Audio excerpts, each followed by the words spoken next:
Hi, Sophie, Martha, and Madeleine. Thank you so much for joining me for this week's symposium conversation.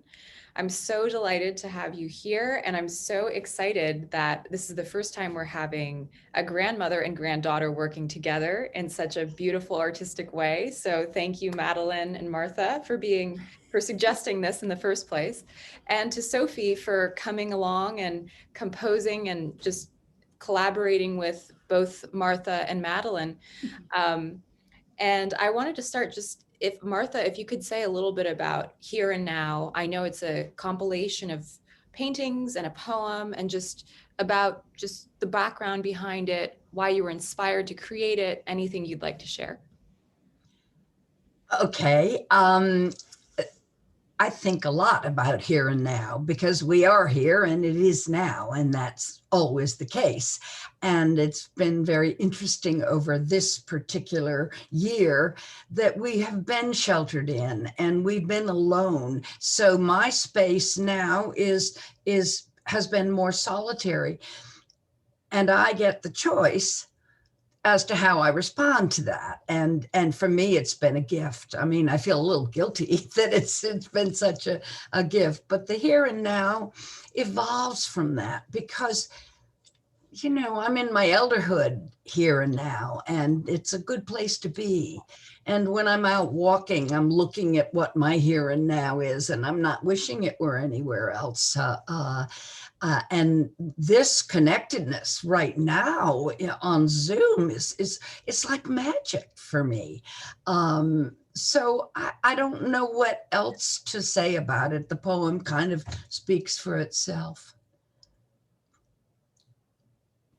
Yeah, it's beautiful. And it resonates so deeply with this project in really taking advantage of uh, this time of physical separateness and using it as a way to bring people together through art and through new creation and taking advantage of the magic of Zoom, as you said. So, Sophie, if you could say a little bit about why you were inspired by Here and Now and how you converted it into something musical for Madeleine to perform. Absolutely. So yeah, I really loved Martha's poem. It really spoke to me, in such a very human way in this moment of isolation. I think I really loved sort of the optimism in the poem and how there's such a like fascination with being in the moment. Um, and being sort of grateful for where you are. And I really was inspired by that and wanted to create sort of a similar atmosphere in the work I ended up writing for Madeleine to play. And so I tried to create some more whimsical sounds with Madeleine's cello. I ended up using things like harmonics and strumming, pizzicato chords, things that to me sounded, very whimsical. And I really wanted to sort of match the tone of the poem with my music and have it be something that could accompany the poem. And I also wanted to follow up on that because this was a piece for Baroque cello. And you, Sophie, you yourself have experience working with early instruments. I remember just from reading about you. So could you speak about sort of the contrast between writing for a Baroque cello versus a modern cello? Any sort of considerations that you might have in that process? Absolutely. So yeah, I did play Baroque cello and viola da gamba in the Baroque ensemble during my undergrad. So it's been a little while. I haven't played any early instruments in like over a year. So it was nice to sort of be back in that world and like as a composer. I've never done that before. And yeah, it was very interesting thinking about, what sort of gestures am I drawn to as sort of a contemporary composer, and which of these gestures will translate well on a Baroque cello and be something that a Baroque cellist can really sort of sink her teeth into and feel very natural playing.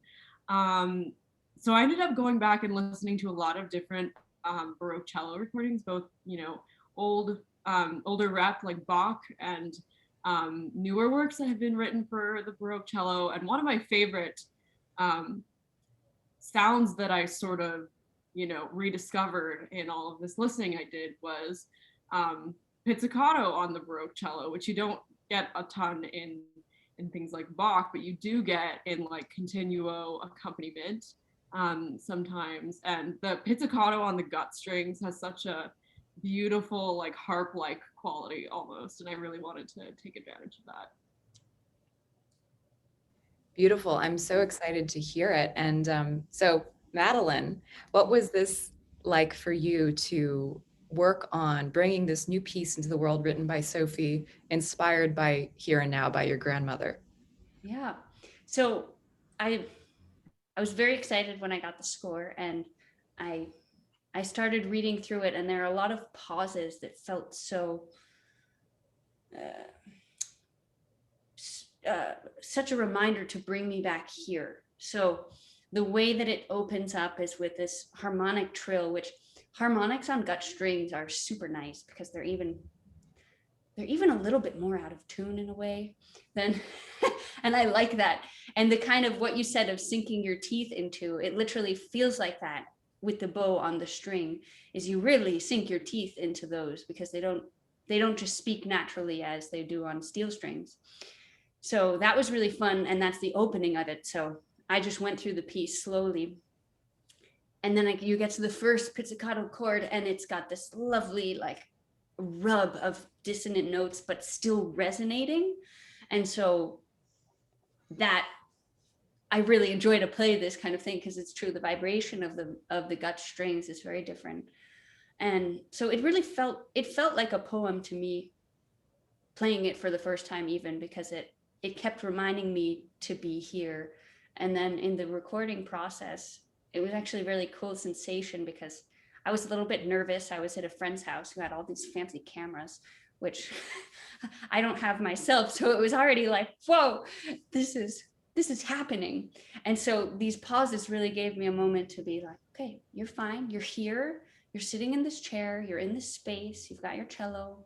You've got this beautiful notes, and just enjoy it. So it was really a full circle for me.